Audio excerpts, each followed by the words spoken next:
Rave party కేసులో నటి హేమకు ఊరట లభించింది. హేమకు షరతులతో కూడిన బెయిల్ మంజూరు చేసింది ప్రత్యేక కోర్టు. రేవ్ పార్టీ కేసులో ఈ నెల 3న హేమను అరెస్ట్ చేసిన బెంగళూరు సీసీబీ పోలీసులు జ్యుడిషియల్ కస్టడీలో భాగంగా పరపన్న అగ్రహారం జైల్లో ఉన్న హేమకు బెయిల్ రావడంతో ఇవాళ జైలు నుంచి బయటికి రానున్నారు నటి హేమ.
రేవ్ పార్టీ కేసులో నటి హేమకు ఊరట లభించింది. హేమకు షరతులతో కూడిన బెయిల్ మంజూరు చేసింది ప్రత్యేక కోర్టు. ఇక రేవ్ పార్టీ కేసులో ఈ నెల నటి హేమను అరెస్ట్ చేశారు బెంగళూరు సీసీబీ పోలీసులు.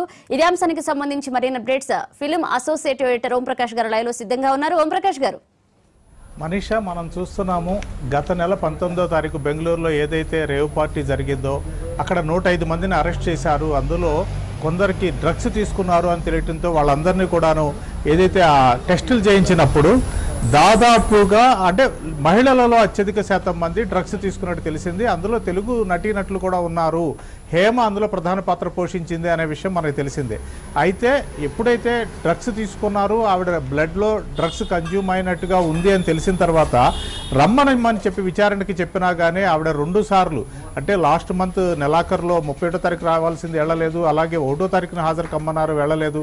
దాంతో ఏమైందంటే దాన్ని కాస్త సీరియస్గా తీసుకుని ఎట్టి పరిస్థితుల్లో 3వ తారీఖున ఆవిడ రాకపోతే ఆవిడ అరెస్ట్ చేయాలి అనేటువంటి ఒక నిర్ణయం తీసుకున్నారని తెలిసిన తర్వాత హేమ విచారణకి వెళ్ళింది. అక్కడ ఇమీడియట్గా ఆవిడని విచారణ చేసిన తర్వాత అదుపులోకి తీసుకున్నారు. దాన్ని కోర్టు ముందు సబ్మిట్ చేస్తే వాళ్ళు 14 రోజుల పాటు జ్యుడిషియరీ కస్టడీకి వాళ్ళు అలౌ చేశారు. ఈ క్రమంలో ఏమైంది అంటే నిన్న ప్రత్యేక కోర్టులో ఇటు హేమ తరపు న్యాయవాది అలాగే సీసీబీకి సంబంధించినటువంటి న్యాయవాది ఇద్దరు కూడాను తమ వాదనలు వినిపించినప్పుడు షరతులతో కూడినటువంటి బెయిల్ను మంజూరు చేశారు. ఇందులో ప్రధానంగా చెప్పుకోవాల్సింది ఏమిటంటే హేమ తరపు లాయర్ మాత్రము ఇప్పటికీ హేమ డ్రగ్స్ తీసుకోలేదు, ఆవిడిని ఆ రోజున అసలు ఏది బ్లడ్ శాంపిల్ ఆవిడది తీసుకోలేదు, ఆ తర్వాత 10 రోజులకి తీసుకున్నారు అని చెప్పేసి ఆయన వాదన వినిపించారు. కానీ ఇక్కడ మనం గమనించాల్సింది ఏంటంటే హేమ ఆ రోజు అక్కడ ఉన్నది అని చెప్పి అదే రోజున సీసీబీ వాళ్ళకు ఫోటో రిలీజ్ చేశారు. కానీ హేమ మాత్రం నేను హైదరాబాద్లో ఉన్నానని చెప్పింది. అలాగే ఆ పార్టీకి అరెస్ట్ చేసినప్పుడు మాత్రం నేను బర్త్డే పార్టీకి వెళ్ళాను, కానీ ఇమ్మీడియట్గా వెనక్కి వచ్చేసాను, ఆ నైట్ అసలు అక్కడ లేను అని చెప్పింది. రెండోది, అరెస్ట్ చేసినప్పుడు మీడియాకి ఆవిడ చెప్పింది ఏంటంటే ఆ రోజున నా బ్లడ్ శాంపిల్స్ అసలు వాళ్ళు తీసుకోలేదు, ఇవాళ నేను విచారణ కోసం వచ్చిన సందర్భంలో నన్ను ఇప్పుడు హాస్పిటల్కి తీసుకెళ్ళి నా బ్లడ్ శాంపిల్స్ తీసుకున్నారు అని చెప్పింది. ఇంకొక విషయం ఏంటంటే విచిత్రమైంది, ఆ రోజున ఆవిడ విచారణకి వెళ్ళినప్పుడు బురకా వేసుకెళ్ళింది అన్నది కూడా మనకి వీడియోలో స్పష్టంగా కనిపిస్తుంది. అంటే హేమ మాటలలో ఎంతవరకు నిజం ఉంది, ఎంతవరకు ఆవిడ నమ్మబలుకుతోంది అన్నది మాత్రం విచారించదగ్గాల్సిన అంశంగా కనిపిస్తోంది. ఈ రకంగా హేమ రకరకాలుగా మాటలు మార్చడం మీద మాత్రం సీసీబీ వాళ్ళు చాలా కోపంగా ఉన్నారు అని చెప్పి తెలుస్తోంది. ఏదేమైనా కానీ హేమ తరపు న్యాయవాది గట్టిగా వాదించి ఆవిడకి అంటే ఆవిడ దగ్గర డ్రగ్స్ని వీళ్ళు కలెక్ట్ చేయలేదు, ఆవిడ పార్టీకి హాజరైతే హాజరై ఉండొచ్చు, డ్రగ్స్ తీసుకుంటే తీసుండొచ్చు, కానీ ఆవిడ దగ్గర నుంచి మాత్రం డ్రగ్స్ని కలెక్ట్ చేయలేదు అనేటువంటి ఆయన తరపు నుంచి కొన్ని వాదనలు చేసిన మీదట షరతులతో కూడిన బెయిల్ నిన్న మంజూరు చేశారు. కాబట్టి ఈరోజు హేమ పరపర అగ్రహార జైలు నుంచి బయటకు వచ్చే ఆస్కారం కనిపిస్తుంది. మనీషా, ఓంప్రకాష్ గారు, ఇటు మా అసోసియేషన్ నుంచి కూడా హేమను సస్పెండ్ చేస్తూ కూడా మంచు మనోజ్ చెప్పారు. మళ్ళీ ఇప్పుడు ఒకవేళ ఆవిడ బెయిల్తో బయటకు వచ్చింది కాబట్టి మళ్ళీ ఆవిడని తీసుకునే అవకాశం ఉంటుందంటారా? అంటే యాజ్ ఇట్ ఈస్గా అయితే ఇప్పుడు మా అసోసియేషన్ తన నిర్ణయాన్ని ఏది తేల్చుకోలేదు. ఎందుకు అంటే కనుక వాళ్ళు స్పష్టంగా చెప్పింది ఏమిటంటే అసలు హేమను సస్పెండ్ చేసే విషయంలో కూడా చాలా చర్చ జరిగింది. ఎందుకంటే కేవలం ఆవిడని ఒక అనుమానితురాలుగా అరెస్ట్ చేశారు. ఆ నేరం నిరూపణ కావాల్సి ఉంటుంది. కాబట్టి నేరం నిరూపించిన తరువాత హేమని కనుక సస్పెండ్ చేస్తే బాగుంటుంది అని చెప్పి కొందరు వాదించారు.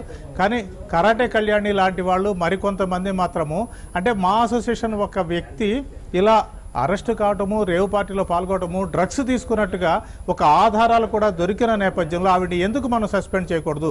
అంతగా అయితే ఆవిడ నేర నిరూపణ, ఆవిడ డ్రగ్స్ తీసుకోలేదు, లేకపోతే ఆవిడ మీద ఎలాంటి ఇది లేకుండా జరిగితే కనుక కోర్టు ఏమీ ఆవిడకి శిక్ష విధించకపోతే అప్పుడు తీసుకుందాం అనేటువంటి ఒక వాదన కూడా చేశారు. కాబట్టి ఇద్దరి వాదనలు విన్న తర్వాత విష్ణు ఏం చేశారంటే ఆయన పేరుతో ఆయన ఇవ్వకుండా లెటరు దానికి కార్యదర్శి అయినటువంటి రఘుబాబు ద్వారా హేమని సస్పెండ్ చేస్తున్నాము, ఆవిడ నేరం చేయలేదు అని నిరూపించుకున్న రోజున లేకపోతే అలాంటి తీర్పు వచ్చిన రోజున ఆవిడ మళ్ళీ ఆ సస్పెన్షన్ ఎత్తివేస్తాము అని చెప్పారు.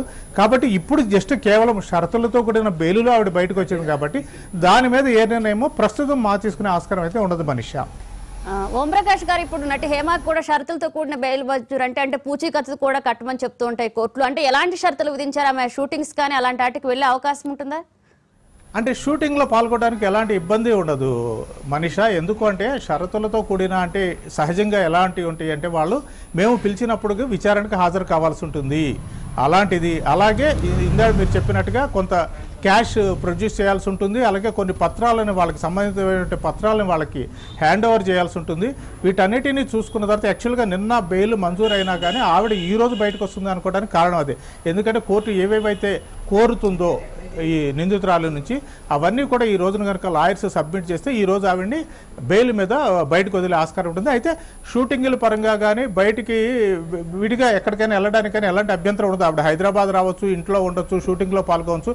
కాకపోతే ఏమిటంటే విదేశాలకు వెళ్ళకూడదు, ఇలాంటి నిబంధనలు మాత్రం అందులో జనరల్గా ఉంటాయి. కాబట్టి అలాంటి నిబంధనలే ఆవిడకి ఇచ్చినటువంటి షరతులతో కూడిన బెయిల్లో కూడా అలాంటి నిబంధనలు ఉండే ఆస్కారం ఉంటుంది. ఎందుకంటే మనం గమనిస్తే ఫస్ట్ రోజునే ఆవిడ, ఎందుకంటే 86 మంది దాదాపుగా డ్రగ్స్ తీసుకున్నారని తెలిసినప్పుడు కొందరిని ఫస్ట్ 8 మందిని పిలిచారు. ఆ 8 మందిలో హేమ ఉంది. అప్పుడే కనుక హేమ వెళ్ళి తన ఏదైతే తను ఏమీ చేయలేదు అని ఏదైతే చెప్తూ వచ్చిందో దాన్ని నిరూపించుకుని ఉండుంటే ఇంత గొడవ రచ్చ జరగకుండా పోను. కానీ ఆవిడ అక్కడే ఉండి నేను అక్కడ లేనని చెప్పడం ఒకటి, విచారణకి రమ్మన్నప్పుడు 2 సార్లు డొమ్మా కొట్టడం ఒకటి, ఇవన్నీ కూడా హేమ పాత్రని చాలా బలంగా పోలీసులు నమ్మేలా చేసింది. అంటే ఈవిడే కీ పర్సన్ అయి ఉంటుంది అనేటువంటి ఒక అభిప్రాయానికి కూడా సిసిబి పోలీసులు వచ్చారు. కాబట్టి అందువల్ల హేమ విషయంలో వాళ్ళు చాలా స్ట్రాంగ్గా ఉన్నారు. నిన్న కూడా వాళ్ళ వైపు నుంచి బలమైన వాదనలు వినిపించారని తెలుస్తోంది. ఏదేమైనా కానీ హేమ లాయరు తన వాదనలతో ఆవిడకి కండిషనల్ బెయిల్ వచ్చేట్టుగా చేశారు. కాబట్టి బహుశా హేమ ఏవైతే షూటింగ్స్ పెండింగ్లో ఉంటాయి, సహజంగా మనం చూస్తుంటాం క్యారెక్టర్ ఆర్టిస్టులకు ఎలా ఉంటుందంటే 2 రోజుల్లో 3 రోజుల్లో షూటింగ్లో పాల్గొంటే అయిపోయే పాత్రలు ఉంటాయి సహజంగా. కాబట్టి హేమ కూడా ఇప్పుడు పాపులర్ ఆర్టిస్టు, చాలా సినిమాల్లో చేస్తోంది. కాబట్టి ఆవిడ ఇప్పుడు బెయిల్లో వచ్చిన తర్వాత హైదరాబాద్లో షూటింగ్స్లో హ్యాపీగా నటిస్తుందనే అనుకోవాల్సి ఉంటుంది. మనీషా, ఓంప్రకాష్ గారు మీరన్నట్లుగా కూడా నటి హేమ పాపులర్ యాక్టర్, ఆవిడ చాలా సినిమాస్లో చేశారు. ఆవిడకంటూ ఒక సినిమా ఫీల్డ్లో ఒక మంచి పేరుంది. కానీ గతంలో చాలా మంది సీరియల్ యాక్టర్స్ని చూసాము డ్రగ్స్ కేసులో కానీ దేంట్లోనే వాళ్ళు పట్టుబడినప్పుడు ఒక క్లారిటీ ఇచ్చేవాళ్ళు బయట ప్రజలకు కానీ, అంటే ఏదైనా సరే. కానీ ఇప్పటికైనా కూడా నటి హేమ మాట్లాడిన మాటలన్నీ మనం విన్నాం. ఇప్పటికైనా ఆవిడ బెయిల్ పై బయటకు వచ్చిన తర్వాత ఒక క్లారిటీ ఇస్తుందని మనం ఆశించవచ్చు అంటారా? అంటే ఖచ్చితంగా ఇవ్వాల్సి ఉంటుంది మనీషా. ఎందుకు అంటే ఆవిడ ఇంటి దగ్గర ఉండాల్సిన పరిస్థితి లేదు. ఎందుకంటే వేరే వాళ్ళైతే ఇంటి దగ్గర ఉంటారు, మీడియాని కలవరు. కానీ ఒక హేమ ఒక నటి, పాపులర్ పర్సను, అలాగే మా అసోసియేషన్లో కీలకమైన బాధ్యతలు నిర్వహించింది. పొలిటికల్గా కూడా ఆవిడ ఒకసారి ఎమ్మెల్యేగా కంటెస్ట్ చేసింది కిరణ్ కుమార్ రెడ్డి సొంత పార్టీ పెట్టినప్పుడు. కాబట్టి ఇలా పొలిటికల్గాను అలాగే సినిమా రంగంలోనూ సోషల్ యాక్టివిటీస్లోనూ చాలా యాక్టివ్గా ఉండేటువంటి హేమ లాంటి పర్సన్స్ ఏమీ మాట్లాడము, మా ఒపీనియన్ చెప్పడము అనడానికి ఉండదు. ఎందుకంటే ఖచ్చితంగా ఆవిడ బయటకు వచ్చిన తర్వాత మీడియా ఆవిడని అడుగుతుంది. మీడియాలో కూడా ఎంతోమంది జర్నలిస్టులతో ఆవిడకి సత్సంబంధాలు ఉన్నాయి. కాబట్టి ఆ రాపో దృష్ట్యా ఆవిడ ఖచ్చితంగా తన మనసులో మాట చెప్పాల్సి ఉంటుంది. ఎందుకంటే మనం గమనిస్తే యాక్చువల్గా ఆ రోజున అరెస్ట్ చేసినప్పుడు కూడా ఆవిడ ఏమంటుంది, అసలు నాకు ఫస్ట్ రోజున బ్లడ్ శాంపిల్స్ తీసుకోలేదు, నాకు ఇవాళ తీసుకున్నారు అని అంత బుకాయించింది. కాబట్టి ఇలాంటి క్వశ్చన్లు అన్నీ కూడాను మీడియాకి ఆవిడ సమాధానం చెప్పాల్సి ఉంటుంది.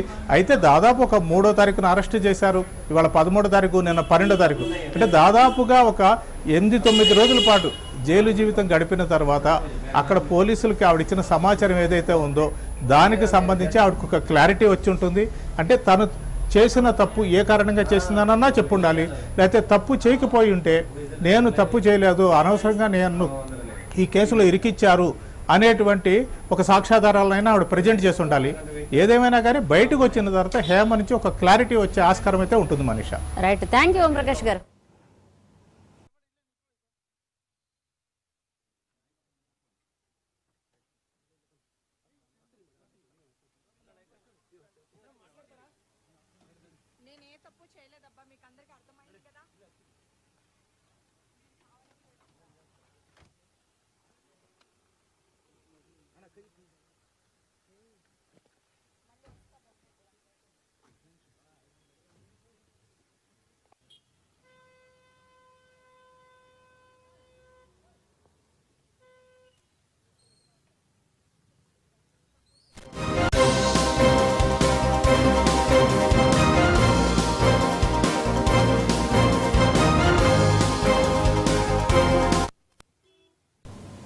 రేవ్ పార్టీ కేసులో నటి హేమకు ఊరట లభించింది. హేమకు షరతులతో కూడిన బెయిల్ మంజూరు చేసింది ప్రత్యేక కోర్టు. రేవ్ పార్టీ కేసులో ఈ నెల 3న హేమను అరెస్ట్ చేసింది బెంగళూరు సిసిబి పోలీసులు. ఇక జ్యుడిషియల్ కస్టడీలో భాగంగా పరపన్న అగ్రహారం జైల్లో ఉన్న హేమకు బెయిల్ రావడంతో ఇవాళ జైలు నుంచి బయటికి రానున్నారు నటి హేమ.